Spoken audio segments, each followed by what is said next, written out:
ओम शांति। 24 अप्रैल 2021 की मुरली। बाबा ने कहा, मीठे बच्चे, अभी तुम ऐसी दुनिया के मालिक बनते हो जहाँ कोई हद नहीं। योग बल से सारे विश्व की राजाई लेना, ये भी वंडर है। प्रश्न है, ड्रामा के किस बंधन में बाप भी बंधा हुआ है? उत्तर है, बाबा कहते, मुझे तुम बच्चों के सम्मुख आना ही है। मैं इस बंधन में बांधा हुआ हूँ। जब तक मैं न आऊँ तब तक मूझा हुआ सूत सुलझ नहीं सकता। बाकी मैं तुम्हारे पर कोई कृपा व आशीर्वाद करने नहीं आता हूँ। मैं कोई मरे हुए को जिंदा नहीं करता। मैं तो आता हूँ तुम्हें पतित से पावन बनाने। गीत है, तुम्हें पाके हमने जहाँ पा लिया, जहाँ तो जहाँ आसमां पा लिया। ओम शांति। गीत के अक्षर सुन करके तुम बच्चों के रोमांच खड़े हो जाने चाहिए, क्योंकि सम्मुख बैठे हैं सारी दुनिया में भल कितने भी विद्वान पंडित आचार्य हैं। कोई भी मनुष्य मात्र को ये पता नहीं है कि बेहद का बाप हर 5000 वर्ष के बाद आते हैं। बच्चे ही जानते हैं, बच्चे कहते भी हैं, जैसा हूँ वैसा हूँ, तुम्हारा हूँ। बाप भी ऐसे कहते हैं, जैसे हो वैसे हो, मेरे बच्चे हो। तुम भी जानते हो वह सब आत्माओं का बाप है। सब पुकारते हैं, बाप समझाते हैं, देखो रावण का कितना परछाया है। एक भी समझ नहीं सकते कि जिसको हम परमपिता परमात्मा कहते हैं, फिर पिता कहने से खुशी क्यों नहीं होती है। ये भूल गए हैं। वो बाबा ही हमें वर्षा देते हैं, बाप खुद भी समझाते हैं। ये इतनी सहज बात भी कोई समझ नहीं सकते। बाप समझाते हैं, ये तो वही है जिसको सारी दुनिया पुकारती है, वो खुदा है राम। ऐसे पुकारते पुकारते प्राण छोड़ देते हैं। यहाँ वो बाप तुमको पढ़ाते हैं, तुम्हारी बुद्धि अब वहाँ चली गई है।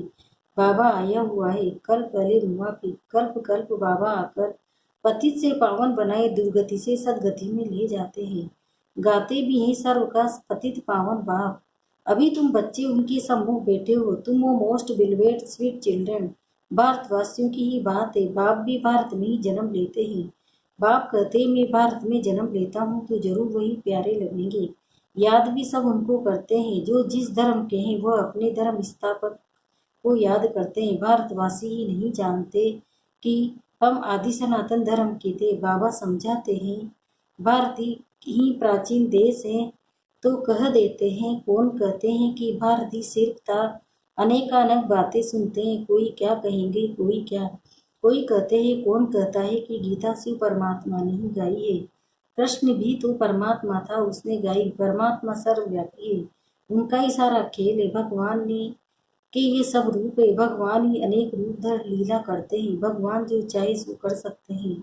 अभी तुम बच्चे जानते हो माया भी कितनी प्रबल है। आज कहते हैं बाबा हम वर्षा जरूर लेंगे, नर से नारायण बनेंगे, कल होंगे नहीं।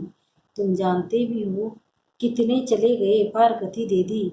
मम्मा को मोटर में घुमाते रहते थे, आज है नहीं। ऐसे अच्छे अच्छे भी माया के संग में आकर ऐसा गिरते हैं जो एकदम नीचे पड़ जाते हैं। जिन्होंने कल पहले समझा है वही समझेंगे आजकल दुनिया में क्या लगा हुआ है। और तुम बच्चे अपने को देखो क्या बनते हो। गीता गीत सुना कहते हैं, हम ऐसा वर्षा लेते हैं जो हम सारे विश्व के मालिक बन जाते हैं। वहाँ कोई हद की बात ही नहीं, यहाँ हदें लगी हुई है। कहते हैं हमारे आसमान में तुम्हारा एरोप्लेन आएगा तो शूट कर देंगे, वहाँ तो कोई हद की बात ही नहीं रहती। ये भी गीत गाते हैं परंतु अर्थ थोड़े ही समझते हैं। तुम तो जानते हो बरोबर बाबा से फिर से हम विश्व के मालिक बनते हैं। अनेक बार ये 84 का चक्र लगाया है। थोड़ा समय करके दुख पाया, सुख तो बहुत है। इसलिए बाबा कहते हैं तुम बच्चों को अपार सुख देता हूँ, अब माया से हारो मत। बाप के बच्चे ढेर है, सब तो एक जैसे सपूत हो नहीं सकते। कोई को 5-7 बच्चे होते हैं, उनमें 1-2 कपूत होते हैं तो माथा ही खराब कर देते हैं, लाखों करोड़ों रुपया उड़ा देते हैं। बाप एकदम धर्मात्मा, बच्चे बिल्कुल चट खाते नहीं। बाबा ने ऐसे बहुत मिसाल देखे हैं। तुम बच्चे जानते हो सारी दुनिया इस बेहद बाप के बच्चे हैं। बाप कहते हैं मेरा बर्थ प्लेस ये भारत है। हर एक को अपनी धरती का कदर रहता है। दूसरी कोई जगह शरीर छोड़ते हैं तो फिर उनको अपने गांव में ले आते हैं। बाप भी भारत में ही आते हैं। तुम भारतवासियों को फिर से बेहद का वर्षा देते हैं। तुम बच्चे कहेंगे हम फिर से 100 देवता विश्व के मालिक बन रहे हैं। हम मालिक थे, अब तो क्या हाल हो गए, कहाँ से कहाँ आकर पड़े हैं। 84 जन्म भोगते भोगते यह हाल आकर हुआ है। ड्रामा को तो समझना है। इसको कहा जाता है हार और जीत का खेल, भारत का ये खेल है। इसमें तुम्हारा पार्ट है, तुम ब्राह्मणों का सबसे ऊंचते ऊंच पार्ट है। इस ड्रामा में तुम सारे विश्व के मालिक बनते हो, बहुत सुख भोगते हो। तुम्हारे जितना सुख और कोई भोग नहीं सकते। नाम ही है स्वर्ग, यह है नर्क। यहाँ के सुख काग विष्ठा के समान है। आज लखपति है तो दूसरे जन्म में क्या बनेंगे कुछ पता थोड़ी है।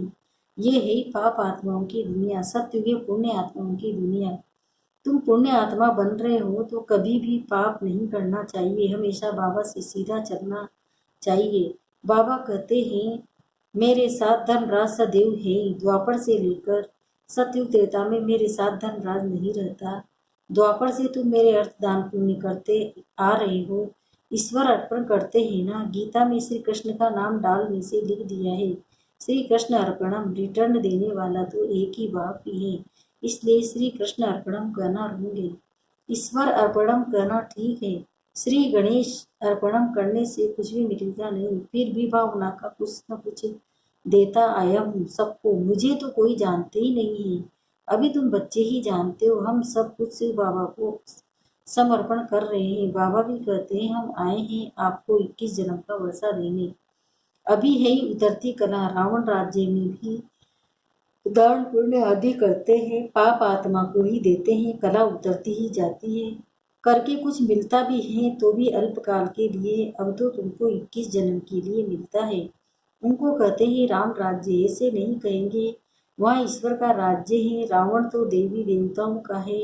बाप कहते हैं मैं राज्य नहीं करता हूँ, तुम्हारा जो अनादि देवी देवता धर्म था, जो प्राय लोप है, सो अभी फिर से स्थापन हो रहा है।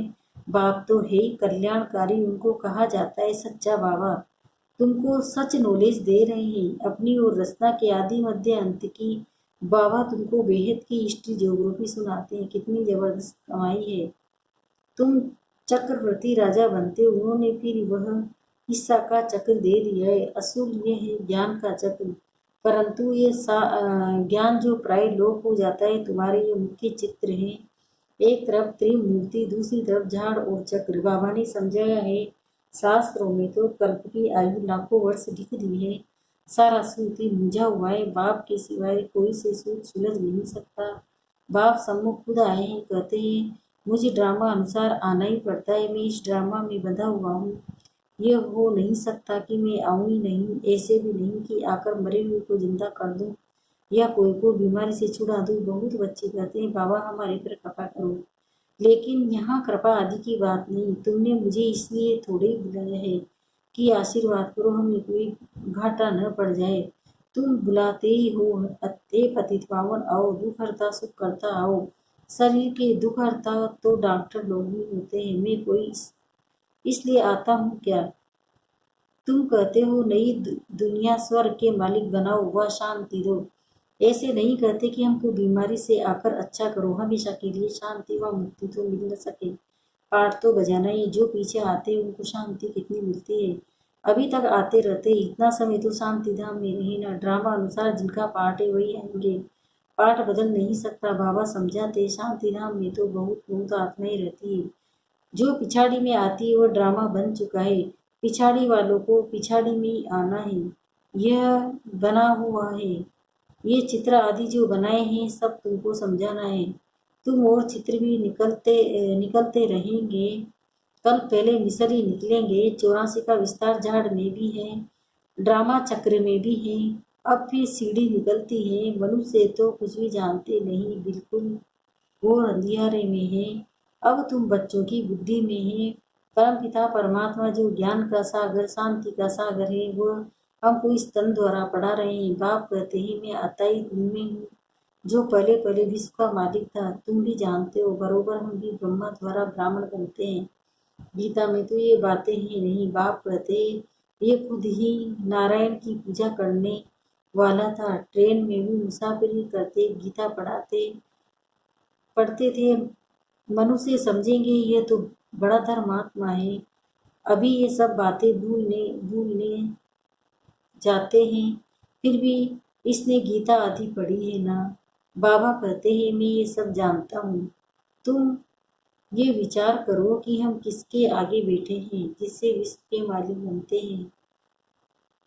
उनको घड़ी घड़ी भूल क्यों जाते हो। बाप कहते हैं तुमको 16 घंटा फ्री देता हूँ, बाकी अपनी सर्विस करो।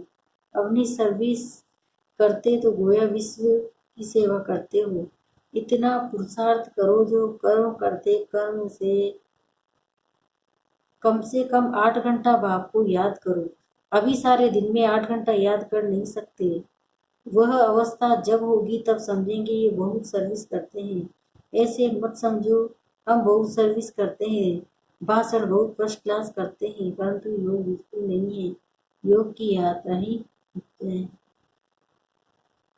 बाप कहते हैं सिर पर विकर्मों का बोझ बहुत है, इसलिए सवेरे उठकर बाप को याद करो। 2 से 5 तक फर्स्ट क्लास वायुमंडल है। आत्मा रात को आत्म अभिमानी बन जाती है जिसको नींद कहा जाता है। इसलिए बाप कहते जितना हो सके बाप को याद करो। अब बाप कहते मन मनाभो ये चढ़ती कला का मंत्र है। अच्छा मीठे मीठे सिलदे बच्चों प्रति माता पिता बाप दादा का याद प्यार और रूहानी बाप की रूहानी बच्चों को नमस्ते। हम रूहानी बच्चों की भी रूहानी माता पिता बाप दादा को याद प्यार गुड मॉर्निंग नमस्ते नमस्ते नमस्ते। शुक्रिया बाबा शुक्रिया आपका पद्मा पदम शुक्रिया धारण प्रेम के सारे फैलाए। बाप से सीधा और सच्चा होकर चलना है। कल्याणकारी बाप ने बच्चे के लिए बच्चे कल्याणकारी बाप के बच्चे इसलिए सर्व का कल्याण करना है, सब कुछ करना है। दूसरा है कर्म करते भी कम से कम 8 घंटा याद भी जरूर रहना है। याद ही मुख्य है, इसमें ही विकर्मों का बोझ उतारना है। वरदान पुरुषार्थ शब्द को यथार्थ रीति से यूज कर सदा आगे बढ़ने वाले यथार्थ पुरुषार्थ भवन। कई बार पुरुषार्थी बच्चे भी हार खाने में व असफलता प्राप्त होने में अच्छी ढाल बन जाते हैं। जब कोई भी गाली होती है गलती होती है तो कह देते हैं वो कि हम तो अभी पुरुषार्थी है, लेकिन यथार्थ पुरुषार्थी कभी हार नहीं खा सकते, क्योंकि पुरुषार्थ शब्द का यथार्थ अर्थ है स्वयं को पुरुष अर्थात आत्मा समझकर चलना। ऐसे आत्मिक स्थिति में रहने वाले पुरुषार्थी तो सदैव मंजिल को सामने रखते हुए चलते हैं। वे कभी थकते नहीं, रूठते नहीं, हिम्मत उल्लास छोड़ते नहीं। ओम शांति। मास्टर सर्वशक्तिवान की स्मृति में रहो।